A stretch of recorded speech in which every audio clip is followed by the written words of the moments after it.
En su reflexión denominada El Cereal del pasado lunes 17 de julio, es decir, el día de ayer, el comunicador Antonio Esquinca comparte con su audiencia lo que él considera son algunos tips, así como recomendaciones para el buen uso y manejo del dinero, de igual manera para lograr la abundancia y la prosperidad.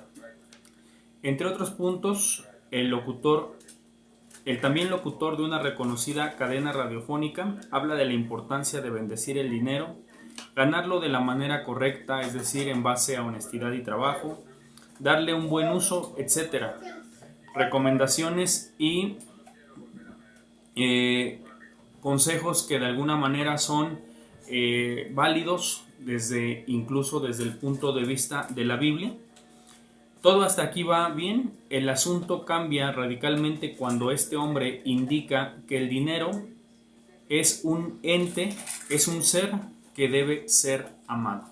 Así es, Antonio Esquinca asegura y dice que el dinero es un ente, es un ser que debe ser amado. Aquí vemos el problema de fondo que existe no solo en el mundo, sino también en la iglesia evangélica. Hemos llegado a un punto tal en el que se idolatra el dinero y la gente vive muy afanada tratando de amasar una cada vez más grande cantidad monetaria. Si bien es cierto que el dinero es un recurso sumamente necesario e indispensable para cubrir nuestras necesidades más básicas, la bendita palabra de Dios nos enseña que este bien debe estar siempre para el servicio a Dios también, y que de ninguna manera es una entidad viviente que debe o necesite ser amado. Muy buenas noches, amigos y amigas, hermanos y hermanas en Cristo, que nos favorecen con su fina y amable atención. Somos nuevamente, como ya lo habíamos anunciado, para hoy martes 18 de julio de 2023. Estamos transmitiendo completamente en vivo y somos sus servidores Yasmín Barrera Pérez y Fernando Juárez Quintero del Ministerio Jerusalén, el sonar del shofar. En esta entrega, en esta cápsula, vamos a hablar del amor al dinero, vamos a derribar también con base bíblica suficiente las mentiras que se han levantado alrededor del diezmo y vamos a hablar de los beneficios que éste tiene.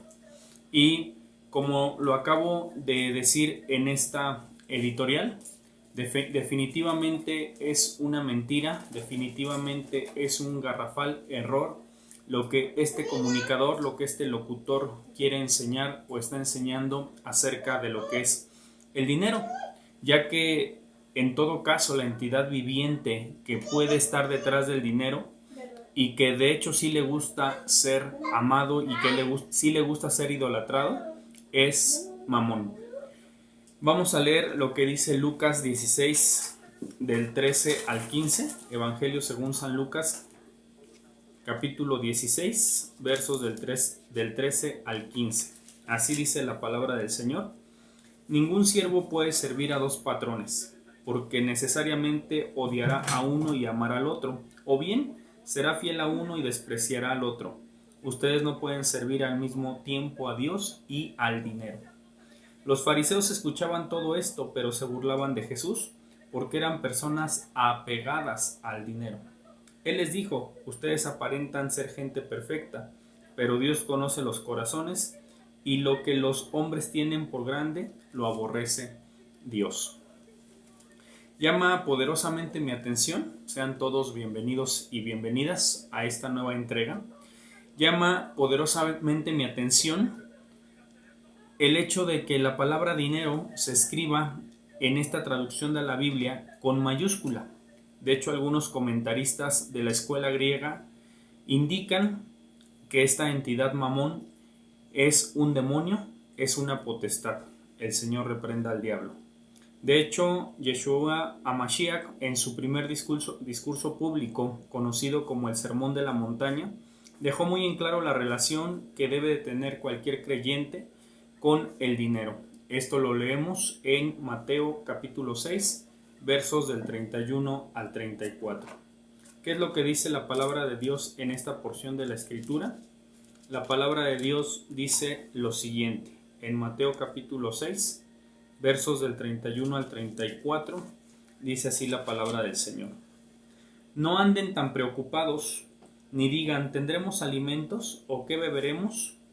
¿Tendremos ropas para vestirnos? Los que no conocen a Dios se afanan por esas cosas, pero el Padre del cielo, Padre de ustedes, sabe que necesitan todo eso. Por lo tanto, busquen primero su reino y su justicia y se les dará también todas estas cosas.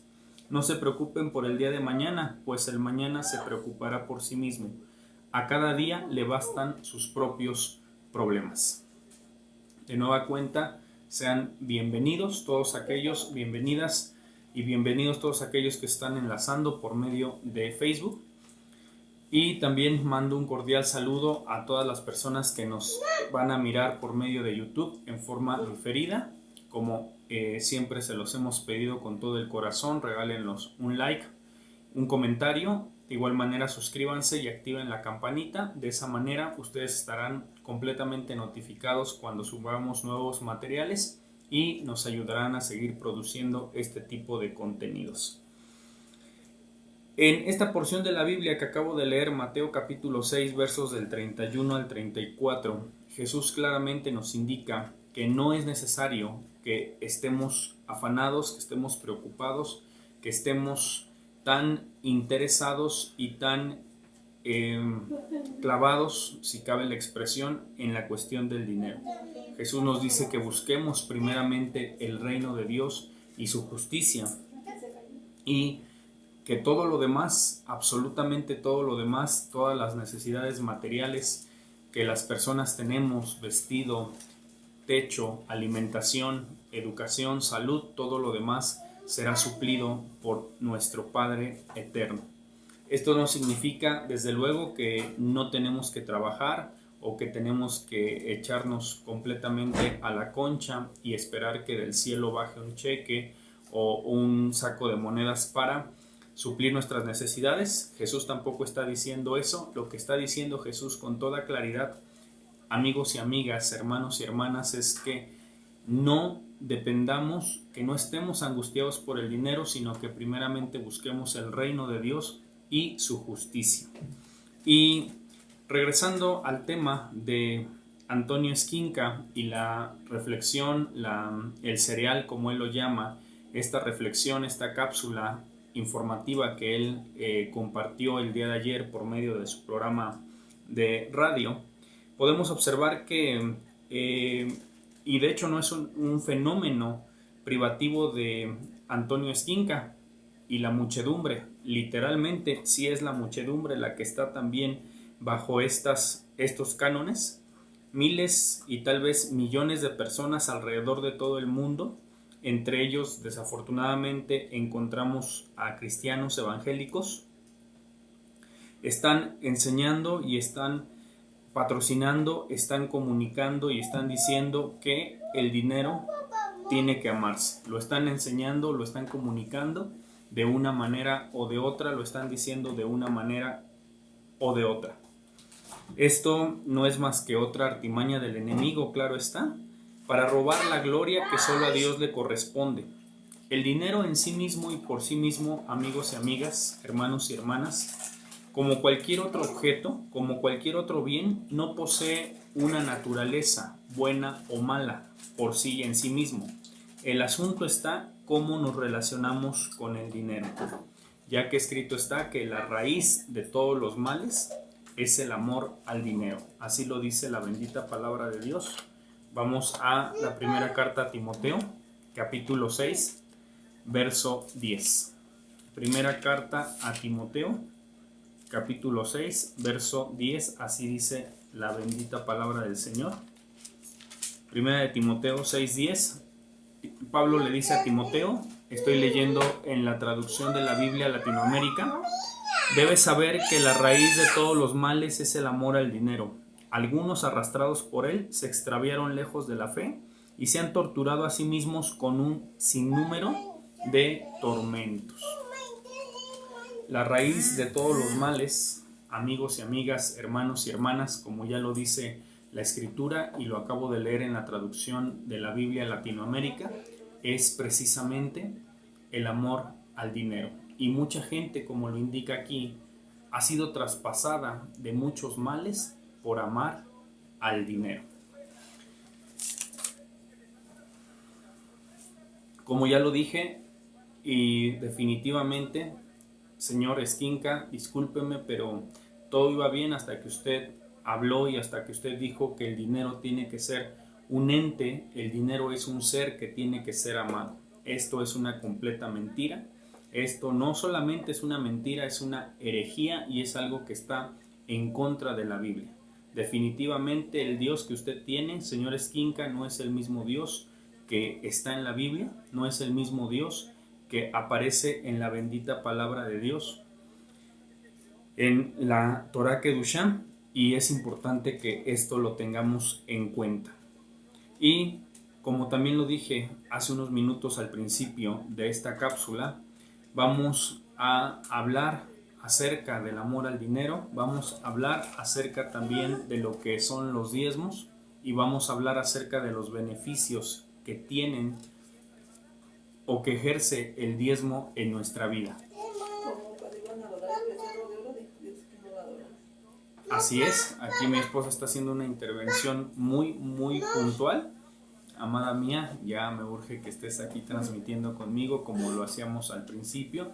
Y ahorita ella no lo ha hecho tanto así, amigos y amigas, quiero decirlo, porque hay una parte técnica muy fuerte que se hace detrás de cada video y es precisamente mi amada esposa quien me ayuda con la edición, publicación, difusión de nuestros videos tanto en nuestra plataforma de Facebook como en nuestra plataforma de YouTube.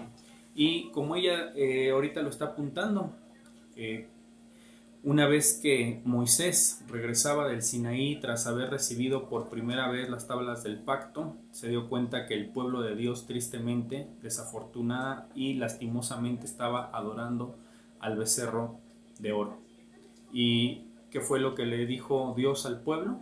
¿Cuál es el punto aquí, amor, de lo que me estás comentando? Que Dios se airó, Dios se enojó. O sea, definitivamente no se puede amar al dinero. No se puede amar al dinero y no se puede amar. Puede formar un ídolo con un dinero y una entidad. No podemos armar, no podemos formar a un ídolo con el dinero y mucho menos podemos hacer una entidad. Ya lo dije, a lo mejor la palabra es un poquito fuerte porque hoy se escucha mucho en las secundarias, en las preparatorias, que esta palabra la ocupan los estudiantes, los adolescentes con otro tinte, pero hay una entidad llamada Mamón, que es la que está detrás del dinero mal habido, detrás del dinero amado. Bien, esta es la segunda entrega de 4. He sentido en mi corazón que hagamos 4 entregas, 4 partes de los beneficios de la Sedaká, porque es un tema muy profundo y de hecho quiero comentarles que tanto mi esposa como un servidor, en este caso tal vez un poquito más yo, ya que ahorita soy la persona que ha estado comunicando estos temas, hemos invertido muchas, literalmente muchas horas para poder entregarle a usted que nos escucha un contenido realmente correcto, un contenido basado a la luz de la Biblia y no venir a decir sandeces, no venir a decir barrabasadas como dicen los costarricenses, entre ellos el pastor Danilo Montero de Lakewood Church, sino realmente entregar una enseñanza correcta. Hemos hablado y comenzamos ya a hablar acerca de los beneficios de la Sedaká, y antes de continuar me gustaría definir qué es la Sedaká.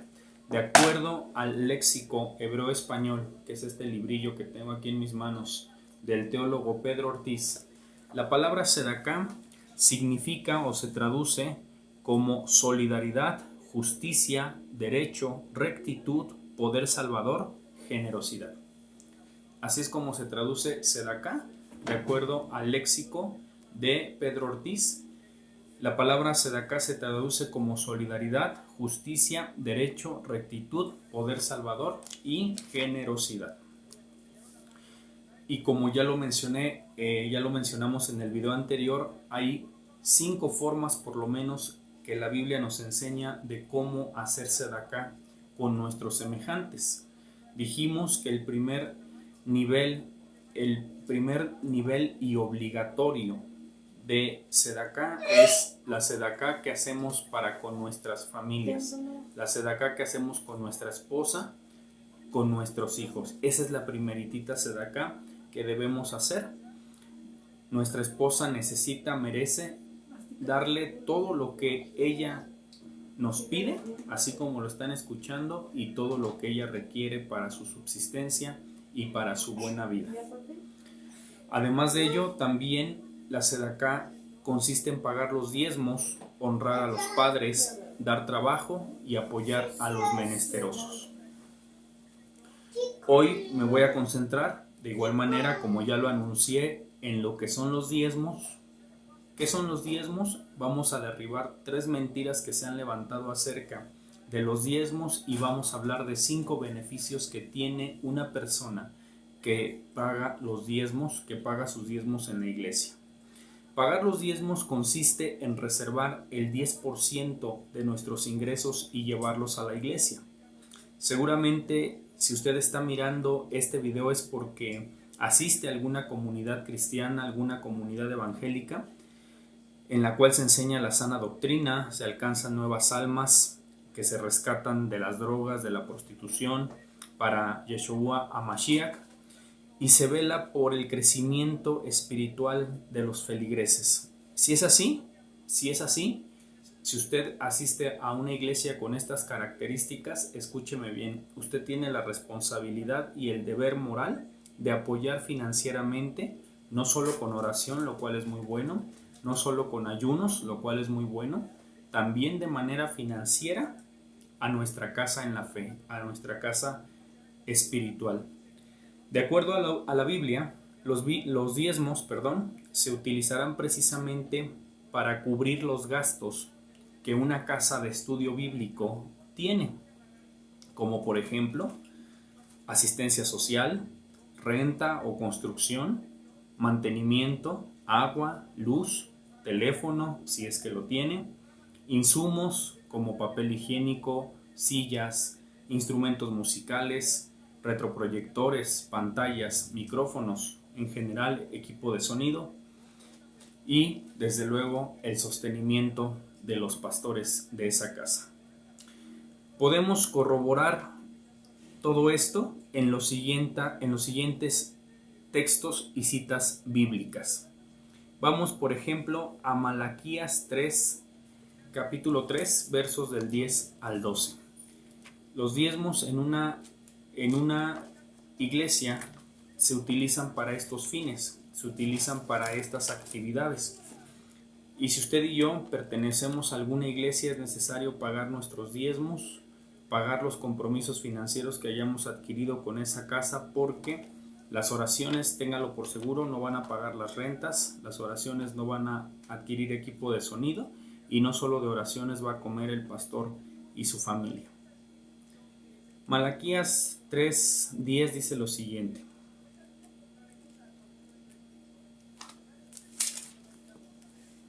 dice así en la traducción Biblia Latinoamérica: entreguen pues la 10ª parte de todo lo que tienen al tesoro del templo, para que haya alimentos en mi casa. Traten después de probarme, dice Yahvé de los ejércitos, para ver si les abro las compuertas del cielo o si derramo para ustedes la lluvia bendita hasta la última gota. Yo espantaré a la langosta para que no devore sus campos, ni se seque la viña de su propiedad, dice Yahvé de los ejércitos. Entonces vendrán a felicitarlos, fíjese qué hermoso, entonces vendrán a felicitarlos, dice el verso 12, de todas las naciones, porque su país será un paraíso. Como lo leí ya, una de las finalidades que tiene el diezmo es que haya alimento, tanto espiritual como físico, en una casa de estudios, en una iglesia. Vamos a la primera carta a los Corintios, capítulo 9, versos del 13 al 14, y voy un poquito rápido porque es bastante el material que quiero abarcar. Primera carta a los Corintios, capítulo 9, versos del 13 al 14. Dice así: ¿No saben que los que trabajan en el servicio sagrado son mantenidos por el templo? Y los que sirven al altar reciben su parte de lo que ha sido ofrecido sobre el altar. El Señor ha ordenado de igual manera que los que anuncian el Evangelio vivan del Evangelio. Y es bíblica y es cierta esa frase que escuchamos, que el que al altar sirve, que del altar coma. Un pastor y su familia, su esposa, que están sirviendo a la palabra de Dios, que son pastores de testimonio, que son pastores con un corazón amoroso y que son unos pastores que buscan transparentemente y sin ningún beneficio personal ayudar a la comunidad en la que Dios los ha puesto, merecen, con mayúsculas y lo subrayo, merecen también ser honrados por medio de los recursos financieros que esta iglesia recibe. Primera a Timoteo capítulo 5 verso 17, ¿qué dice? ¿Qué es lo que nos dice aquí la palabra del Señor? Dice lo siguiente. Primera a Timoteo capítulo 5 verso 17 dice: los ancianos que son buenos líderes recibirán doble honor y remuneración, sobre todo los que llevan el peso de la predicación y de la enseñanza. Lo dijo la Escritura: no pongas bozal al buey que trilla, y también el trabajador tiene derecho a su salario. Y finalmente leemos también aquí en Primera de Timoteo capítulo 5 versos del 9 al 10. Dice: no inscribas entre las viudas más que a quien ya pasó los 60 años, casada una sola vez y recomendada por sus buenas obras. Si educó a sus hijos, dio hospitalidad, lavó los pies a los santos y socorrió a los que sufren, en pocas palabras, que se haya dedicado a hacer el bien. Vemos claramente que la iglesia tiene también la responsabilidad de llevar asistencia social a su comunidad, entre su feligresía. De hecho, de acuerdo al texto que acabo de leer, en los tiempos de la iglesia del apóstol Pablo y del joven pastor Timoteo, las ancianitas, lo digo con todo respeto, sobre todo que eran viudas mayores de 60 años, tenían que ser inscritas en una lista de apoyo en donde era la iglesia quien sostenía a estas mujeres. Es una labor que la iglesia hacía y que hoy todavía tiene que hacer. ¿Y cómo lo va a lograr? Sino por medio de los recursos que usted y yo, que somos personas en edad laboral, con todas las fuerzas y con todas las energías y con toda la salud, Baruch Hashem, bendito sea Dios, entregamos a las iglesias en donde nos congregamos. Ese es el uso que se le tiene que dar y que se le da al diezmo hoy en día y desde los tiempos bíblicos. Sin embargo, como lo decía yo también hace 8 días, no falta la bola de mentirosos, engañadores, que con poca, ninguna o nula apoyo bíblico y conocimiento bíblico hacen de las suyas, diciendo una sarta de mentiras para justificar su tacañería, su avaricia y su falta de amor por la obra de Dios y su falta de amor por las almas. Es triste hoy escuchar a muchos cristianos que dicen: no, el diezmo no es del Nuevo Testamento. Mentira del diablo. El diezmo sigue tan vigente como lo estuvo desde un principio, y vamos a derribar esas mentiras. Y como lo dije también hace 8 días, ni modo, lástima, es de verdad una verdadera lástima pisar callos y derribar vacas sagradas, pero el ministerio profético fue llamado a eso. No fue llamado a dar palmaditas en la espalda ni a decirle a la gente que está bien cuando está mal. De hecho, dice la Biblia que hay de los que dicen a lo malo bueno y a lo bueno malo.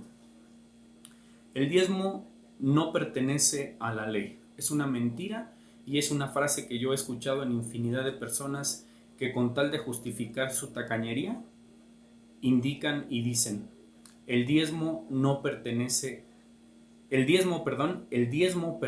a la ley, y como ya estamos bajo la gracia, el diezmo ya perdió vigencia. Estas personitas dicen: el diezmo era de la ley. Vamos a ver en Génesis capítulo 14, versos del 17 al 20. Es la primera vez que aparece la palabra diezmo en la Biblia. Es la primera vez que una persona entrega o paga su diezmo a otra. Y como nos dicen las reglas de interpretación bíblica, la regla de la primera aparición, o sea, la primera vez que aparece una palabra, cosa o acontecimiento en la Biblia, es muy importante saber qué ocurrió precisamente esa primera vez, porque será una directriz para entender esa misma cosa o concepto a lo largo de la Biblia cuando aparece por primera vez. Dice así: cuando Abraham venía de vuelta después de derrotar a Codorlaomer y sus aliados, le salió al encuentro el rey de Sodoma en el valle de Sabe, es decir, el valle del rey. Entonces Melquisedec, rey de Salem, trajo pan y vino, pues era sacerdote del Dios Altísimo.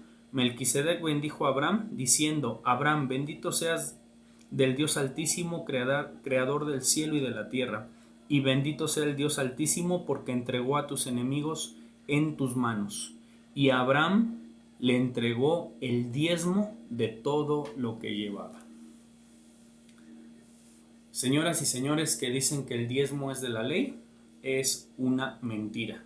Ni siquiera estamos informados ni sabemos dónde caramba se originó el diezmo y ya estamos diciendo que el diezmo es de la ley.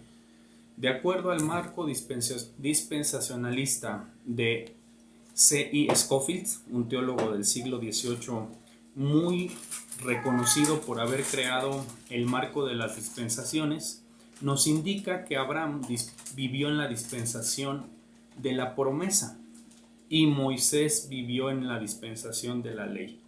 Entre una dispensación y la otra hay 500 años de diferencia. El diezmo no es de la ley, señores. El diezmo se originó medio millar de años antes que Dios entregara las tablas de la ley en el monte Sinaí. Así que no sean mentirosos. No digan que el diezmo es de la ley y que por eso ya no tenemos que diezmar. El diezmo no pertenece a la ley. Abraham ya diezmaba desde tiempos anteriores. Su hijo Jacob también diezmaba. En Génesis 22 de hecho dice, esta cita no la tengo pero se las doy. Génesis 22 dice, hablando Jacob: de todo lo que me des, el diezmo apartaré para ti. Job, que dicen los teólogos, fue un hombre que vivió en los tiempos patriarcales, fue contemporáneo de Abraham, Isaac y Jacob. Job era un hombre que también diezmaba, era un hombre riquísimo. Entonces, el diezmo no es de la ley, se generó y Dios solicitó, vamos a decirlo así, el diezmo desde muchos años antes.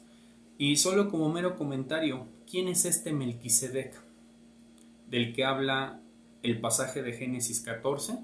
El sacerdocio de Melquisedec es un tema muy profundo, de hecho me gustaría darlo obviamente en una cápsula aparte porque es profundísimo. De hecho, se cree que es una teofanía o una cristofanía, es decir, fue una venida anticipada de Jesús en carne a esta tierra en la figura de Melquisedec. Es lo que algunos comentaristas como Jameson, Fawcett y Brown indican.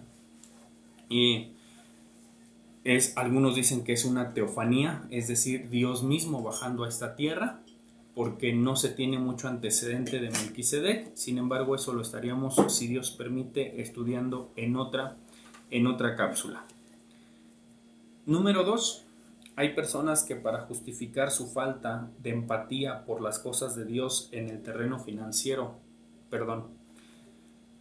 indican que si una persona quiere cumplir y pagar sus diezmos, necesita también observar algunas otras ordenanzas judías como la circuncisión, el Bat Mitzvah, entre algunas otras. Esta mentira es una consecuencia directa de alguna manera de la anterior. Como los antidiezmistas dicen que el diezmo es de la ley, también juran y perjuran que las personas que queremos y anhelamos pagar nuestros diezmos tenemos que hacernos como judíos, casi para poder pagar nuestros diezmos. Otra mentira. Es una verdadera herejía prácticamente esto, ya que desde siempre han existido personas que han querido judaizar al pueblo de Dios. Por tal razón los apóstoles del Señor se reunieron en el primer concilio de la historia, el concilio de Jerusalén. Los apóstoles de Jesús entre ellos Santiago, entre ellos Pedro, entre ellos Juan y presbíteros, y solo consideraron el cumplimiento de 4 preceptos. Solamente consideraron el cumplimiento de 4 preceptos. Esto está en el libro de los Hechos, capítulo 15, versos 19 y 20. Siempre ha habido personas que han querido judaizar. Dicho sea de paso, nuestro ministerio Jerusalén, el sonar del shofar, no es un ministerio mesiánico, no es un ministerio que quiera judaizar. Y me preguntarán entonces, Fernando, ¿por qué ocupas muchas palabras hebreas y por qué te basas mucho en el pensamiento hebreo? Simple y sencillamente por una razón, hermanos y hermanas, porque el mismo apóstol Pablo dijo que la salvación viene de los judíos. Jesucristo, nuestro Señor, era de ascendencia judía, era de origen judío, y para entender la palabra de Dios correctamente necesitamos atender sus formas y sus palabras originales. Tanto es así que ya lo enseñamos la clase pasada, el 4.º nivel de interpretación bíblica, que es la interpretación por gematría, atiende a las letras hebreas. Sin embargo, no queremos judaizar, no queremos hacernos judíos, no somos judíos ni pretendemos serlo. Somos del linaje de Abraham, somos injertos silvestres en el olivo, como lo dice también el libro de los Gálatas, y bendito sea Dios por eso. Dice Hechos capítulo 15, versos 19 y 20. Por esto pienso que no debemos complicar la vida a los gentiles que se convierten a Dios. Digámosle en nuestra carta que se abstengan de lo que es impuro por haber sido ofrecido a los ídolos, de las relaciones sexuales prohibidas o fornicación, de la carne de animales de ahogado y de comer sangre. Son las únicas 4 ordenanzas que los apóstoles, que también eran judíos, le pidieron a la iglesia no judía, a los gentiles como también se les llama. Solamente les pidieron 4 cosas: no comer de lo sacrificado a los ídolos, abstenerse de fornicación, no comer carne de animal ahogado y no comer sangre. Son esas 4 cosas. No vemos aquí, como dicen los antidiezmistas, que se tenga que hacer la circuncisión, que tengamos que hacer bar mitzvah, que tengamos que hacer esto o aquello. No, señores, simple y sencillamente estas 4 cosas. Y me llama mucho la atención que en el comentario del Nuevo Testamento, Moody, que de hecho gracias a Dios lo tengo en físico, lo tengo en libro, dice que esto incluso lo hicieron con el fin de que judíos y no judíos pudieran convivir libremente sin que unos hirieran la conciencia de otros. Es por eso que se llegaron a estos 4 acuerdos entre la iglesia gentil o no judía y entre la iglesia de origen judío.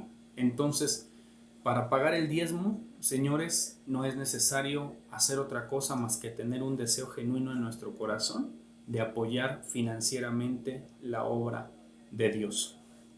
Y esto no lo digo porque mi intención sea pedir dinero o hacer una campaña para empezar a pedir dinero. Dios nos libre. No es mi intención, simple y sencillamente esto lo enseñamos porque así lo hemos sentido en nuestro corazón y porque es necesario derribar tantas y tantas mentiras.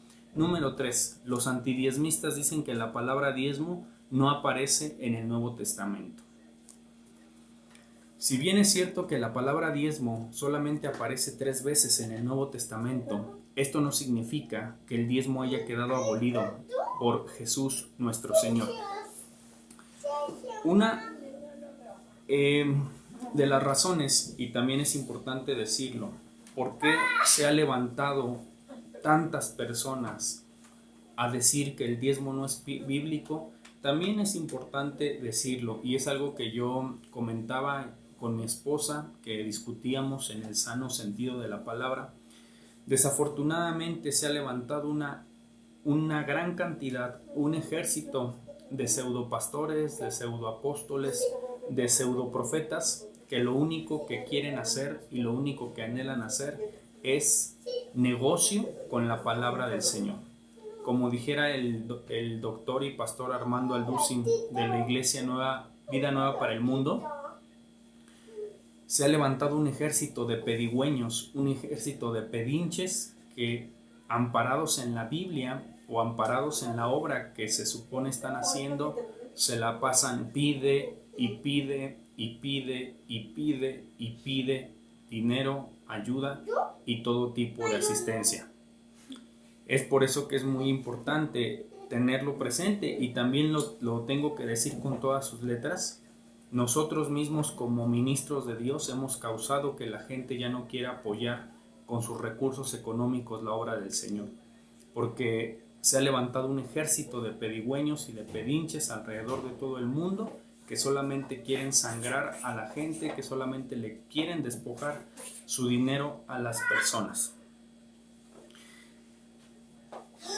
En algunas monarquías, como la de Gales, como la de Escocia, como la de Inglaterra, como la de Irlanda, que son países con trasfondo y origen protestante, es el Estado, a través del erario, que sostiene completamente las necesidades de los ministros de culto, de los pastores.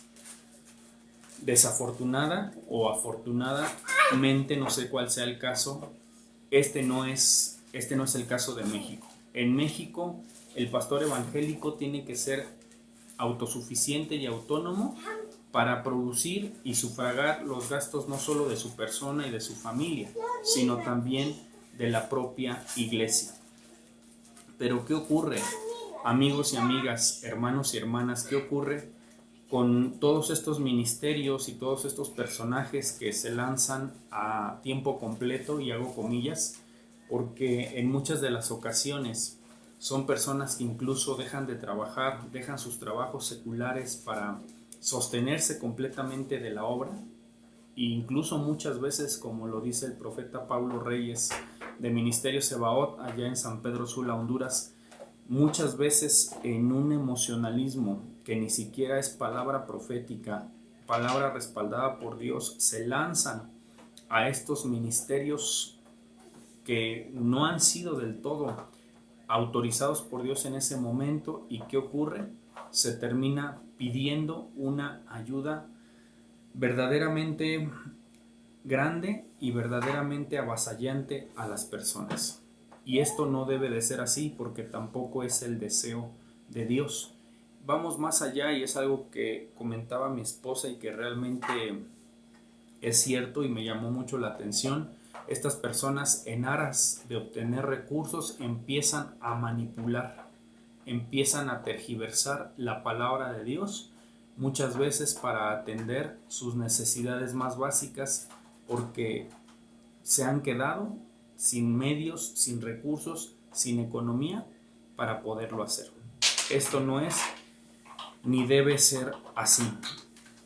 Es muy cierto y es muy verdadero que el ministro de Dios necesita contar con un trabajo secular, con un ingreso, con un negocio en donde por lo menos unas horas al día pueda él generar recursos para su propia persona, para su familia, su esposa y sus hijos.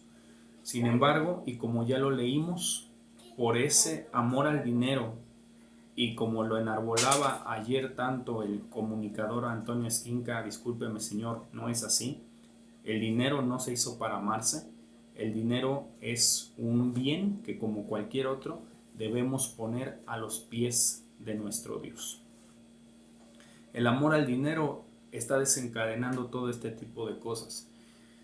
Y yo veo en internet, en Facebook, en redes sociales, cualquier cantidad de ministros y ministerios que suben fotografías y que dicen: andamos aquí, vamos a ir a tal región, vamos a ir a tal ciudad, vamos a ir al hospital, vamos a ir al parque.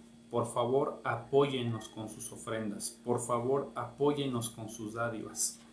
Discúlpeme, creo que cuando Dios, no creo, estoy seguro que cuando Dios nos llama a servirle a tiempo completo, no es para que andemos pasando penurias, ni nosotros, ni nuestras familias, ni andemos causando lástimas con la gente.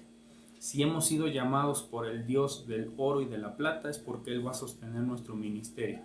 Y si no hemos sido llamados por Él, entonces estamos siendo impostores y estamos de paso molestando a la gente para que nos dé, para que nos regale, para que nos ayude. Solidaridad no es solo dar y dar. Eso no es la Sedacá. Sedacá es solidaridad, es, como ya lo dije, generosidad, poder de ayuda. Y de hecho escrito está claramente en la Biblia. El apóstol Pablo puso una regla precisamente para todas esas personitas, porque esto no es una situación que solamente se dé en nuestros tiempos. Desde la iglesia primitiva es algo que ya estaba ocurriendo. El apóstol Pablo, ¿qué dijo? Que el que no trabaje, que no coma. Segunda carta a los Tesalonicenses, capítulo 3, verso 10, dice el apóstol Pablo lo siguiente: además, cuando estábamos con ustedes, les dijimos claramente, el que no quiera trabajar, que tampoco coma. Sencillo, sencillo. Pero estos personajes, y perdón la expresión, pseudopastores, pseudoapóstoles, pseudoprofetas dirán, es que mi trabajo es predicar la palabra. No, señor. Si ese trabajo que tú tienes no te está dando rendimientos, ingresos para sostenerte a ti y a tu familia, entonces hay algo que estamos entendiendo mal, hay algo que estamos haciendo mal y necesitamos ponernos a platicar con Dios para ver qué es lo que tenemos que corregir. Por estas razones hay mucha gente que ha dejado de diezmar, lo tengo que decir. Por estas razones hay mucha gente que ha dejado de apoyar la obra financiera. Hay muchas personas que han dejado de contribuir económicamente a las iglesias porque han sido tremendamente lastimados. Gracias a Dios yo me convertí al cristianismo en la década de los 90 y en ese tiempo todavía era muy común que cuando la gente escuchaba que un profeta iba a visitar una iglesia, la gente temblaba, pero no de temor santo, sino temblaba porque esa escuela vieja de profetas llegaban a pedir casas, carros y llegaban a decir una sarta de sandeces que gracias a Dios eso ya ha ido cambiando dentro de la iglesia evangélica. Pero el hecho de que se haya dado un mal uso a todas estas circunstancias no significa que lo tengamos que dejar de hacer. Y regresando al tercer punto, la palabra diezmo sí aparece en el Nuevo Testamento y de hecho en la iglesia primitiva no se daba solamente la 10ª parte. Las familias de esa iglesia primitiva daban el 80, el 90% y a veces la totalidad de los bienes que tenían para atender las necesidades de otros. Esto está todo, desde luego, toditito con la Biblia, para que no piensen que nos estamos inventando cosas. ¿Qué dice el capítulo 4 de Hechos de los Apóstoles? Hechos capítulo 4, versos del 32 al 37, dice así: la multitud de los fieles tenía un solo corazón y una sola alma. Nadie consideraba como propio sus bienes, sino que todo lo tenían en común. Los apóstoles daban testimonio de la resurrección de nuestro Señor Jesús con gran poder, y aquel era para todos un tiempo de gracia sin igual. Entre ellos ninguno sufría necesidad. Escuche, pues los que poseían campos o casas los vendían, traían el dinero y lo depositaban a los pies de los apóstoles, quienes lo repartían según las necesidades de cada uno. Así lo hizo José, un levita nacido en Chipre, a quienes los apóstoles llamaban por sobrenombre Bernabé, que quiere decir el que conforta. Este vendió un campo de su propiedad, trajo el dinero de la venta y lo puso a los pies de los apóstoles. En la iglesia de los Hechos no se daba el diezmo, se daba el 20, el 30, el 40, el 50, el 60, el 70, el 80, el 90 y a veces hasta el 100% de lo que se tiene. Y como ya lo cité en la entrega anterior, en el libro El Jardín de la Fe del rabino Shalom Arush, este rabino nos dice que en el pueblo judío el diezmo es incluso del 20%. Pero si tenemos problemas para diezmar el 5, el 10%, hermanos, imagínense hablar del 20%, mejor ahí la dejamos. Es necesario que tengamos un corazón dador, un corazón amoroso para con Dios y para con su obra. De hecho, Jesús no abolió el diezmo, Recordemos a esa bola de bravucones, hipócritas y mentirosos llamados fariseos, que también tuvieron un encuentro con Jesús acerca del diezmo. Y estos bravucones le preguntaban a Jesús sobre todos los temas. Le llevaron incluso a la mujer que fue hallada en adulterio y lo ponían a prueba, según ellos. ¿Quién va a poner a prueba a Dios? Absolutamente nadie. Y el diezmo no fue la excepción. Vamos a ver cuál fue la respuesta del maestro. Mateo 23:23 dice lo siguiente.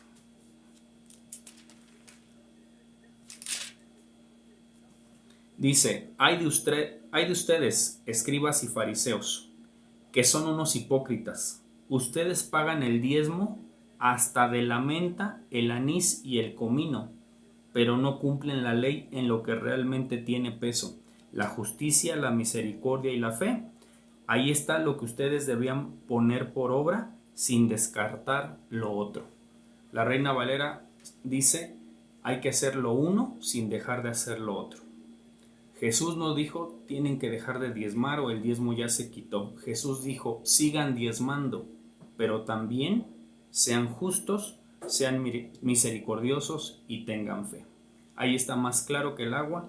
Jesús no quitó el diezmo. Jesús les dijo a los bravucones de los fariseos, les dijo, sigan diezmando, pero también sean personas misericordiosas.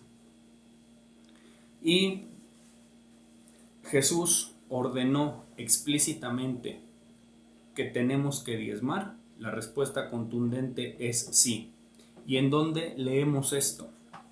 ¿Se acuerdan que otro fariseo le preguntó a Jesús cuál era el mandamiento más importante?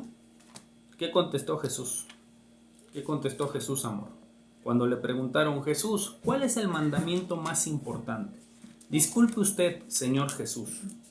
Lo digo con respeto porque es el Señor de señores. ¿Cuál es el mandamiento más importante? Jesús respondió lo siguiente. Evangelio según San Lucas, capítulo 10, versos del 25 al 28. Dice así la palabra del Señor, Biblia Latinoamérica. Un maestro de la ley, que quería ponerlo a prueba, otra vez esos bravucones, se levantó y le dijo, Maestro, ¿qué debo hacer para conseguir la vida eterna? Jesús le dijo, ¿qué está escrito? ¿Qué dice la Escritura? ¿Qué lees en ella? El hombre contestó, amarás al Señor tu Dios con todo tu corazón, con toda tu alma, con todas tus fuerzas y con toda tu mente, y amarás a tu prójimo como a ti mismo. Jesús le dijo, excelente respuesta, haz esto y vivirás. Jesús le dijo, excelente respuesta, amigo, le has dado el clavo, haz esto y vivirás. Aquí está implícito la sedacá, aquí está implícito el diezmo, aquí está implícita la sedacá, aquí está implícito el diezmo, sí. Porque de hecho, la traducción correcta no tendría que decir amarás a Dios con todas tus fuerzas. La traducción correcta, y es por eso que a mí en lo personal me encanta meterme al hebreo, la traducción correcta debería de decir amarás a Dios con todos tus bienes. Amarás a Dios con todos tus bienes. Amarás a Dios con todos tus bienes. Jesucristo le dijo a este maestro de la ley, tienes que amar a Dios con todas tus fuerzas, con todo tu corazón y también con todos tus bienes. Vemos entonces, señores y señoras antidiezmistas, de verdad, no es mi intención lastimar, ofender a nadie. Sin embargo, sí es nuestra intención, no solamente nuestra intención, sino el llamado de mi esposa y un servidor a enseñar la bendita palabra de Dios. Ese es el ministerio profético. El ministerio profético no es venir a decirle cosas bonitas a la gente, ni decirle, cierra tus ojos, imagínate tu carro, Dios ya te lo va a dar, imagínate tu casa. Si bien es cierto que la boca tiene poder y debemos declarar lo que anhelamos, eso ya lo enseñamos hace 2 cápsulas en el poder de las palabras. También es importante, hermanos y hermanas, aportar y apoyar a Dios con la obra de Dios con nuestros recursos, y el ministerio profético lo ha levantado Dios para venir a enseñar su palabra, la palabra del Señor. Y estoy sobre el minuto 50, tengo escasos 7 minutos para hablar de los beneficios del diezmo. Hay muchos, sin embargo me gustaría resaltar 5 beneficios del diezmo. Me gustaría resaltar 5 beneficios del diezmo. El primero, no habrá enfermedad, ni peste, ni en tu casa, ni en tu persona, ni en tu familia. Ya lo leímos en Malaquías. Trae los diezmos al alfolí, dice la palabra del Señor, y haya alimento en mi casa. Probadme en esto, dice el Señor, si no reprenderé yo al devorador por ustedes. Cuando pagamos nuestros diezmos, el Señor reprende al devorador por nosotros. Ese es el primer beneficio del diezmo. Ese es el primer beneficio de tener un compromiso financiero con nuestra iglesia. Que Dios va a reprender toda enfermedad, toda miseria, toda escasez, toda plaga, toda depresión, todo aquello que quiera venir a nuestra vida, dentro de la palabra devorador, Dios lo va a reprender. Número 2. Tus hijos y tu descendencia gozarán siempre de buena salud, buena alimentación y buena educación. Qué hermoso.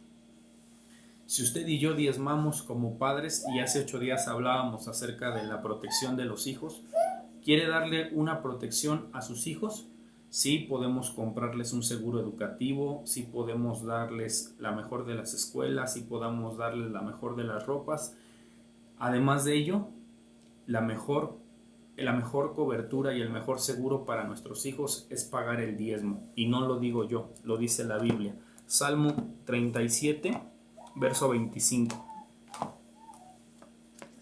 Salmo 37, verso 25, dice así la palabra del Señor. Salmo 37, 25. Dice así la palabra del Señor. Fui joven y ahora soy viejo, está hablando David, pero nunca vi a un justo abandonado, ni sus hijos mendigando pan. Fíjense qué hermoso. Nunca he visto a un justo abandonado, ni a su simiente que mendigue pan. ¿Y cuál creen que es la palabra que se traduce como justo? Sadik, de la palabra sedaká. Sadik, de la palabra sedaká. O sea, que un justo también es una persona que hace sedaká. Ese es un justo de acuerdo al contexto de este versículo. No he visto justo desamparado, dijo David, ni su simiente, ni sus hijos que mendiguen pan. Hebreos 7:10. El segundo beneficio de pagar nuestros diezmos es que nuestros hijos siempre tendrán todo lo necesario para la vida y para la piedad. ¿Qué dice Hebreos capítulo 7, verso 10? Voy a leer desde el 9. Además, por así decirlo, cuando Abraham paga el diezmo, lo paga con él la familia de Leví, pues de alguna manera Leví estaba en su abuelo Abraham cuando Melquisedec le vino al encuentro. De acuerdo a la ley, ¿quién recibía el diezmo? La tribu de Leví. ¿Y qué le dio derecho a Leví de recibir los diezmos? Una sola cosa, que su abuelo Abraham pagó el diezmo. Nuestros hijos van a ser bendecidos, nuestros hijos van a ser protegidos y cobijados por Dios cuando nosotros pagamos el diezmo. Tercer beneficio, habrá armonía y paz en la familia. Shalom Bay se le llama en el hebreo, o paz conyugal. Si hay algún matrimonio que me está escuchando y que constantemente tienen peleas, constantemente tienen discusiones, constantemente hay licuadorzazos y cacerolazos en su casa, ¿cómo podemos resolver esto? Pagando los diezmos, porque el diezmo trae paz y armonía a nuestra casa. Nuevamente no lo digo yo, lo dice la Biblia. Proverbios 10:22, ¿qué dice? Proverbios 10:22 dice lo siguiente. Dice la palabra del Señor así: lo que enriquece es la bendición de Yahvé, la cual no trae ninguna tristeza. La bendición de Jehová es la que enriquece. y no añade tristeza alguna. Qué hermoso. La bendición de Jehová no trae tristeza. La bendición de Jehová no trae pelea a nuestra casa. Ese es el tercer beneficio. Cuarto, y voy terminando. Cuando una persona diezma, el Eterno cumplirá su propósito en esa persona. Si usted está diezmando, el Eterno va a cumplir su propósito en usted. ¿Qué dice Salmos? ¿Qué dice Salmos? 37:4. Salmo 37:4 dice así: pon tu alegría en el Señor y Él te dará lo que ansió tu corazón. Fíjese qué hermoso. Pon tu alegría en el Señor, dice esta traducción, y Él te dará lo que ansió tu corazón. Y nuevamente la palabra alegría, adivinen qué palabra tiene como raíz en el hebreo. Sedaká. Pon tu justicia, pon tu sedaká en el Señor y Él te dará las peticiones de tu corazón, dice la Reina Valera.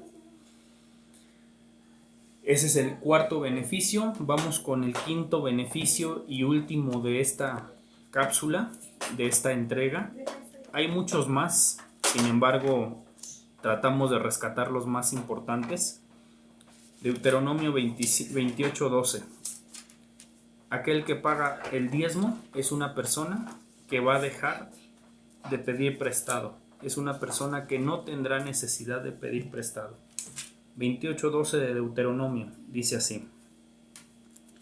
28:12.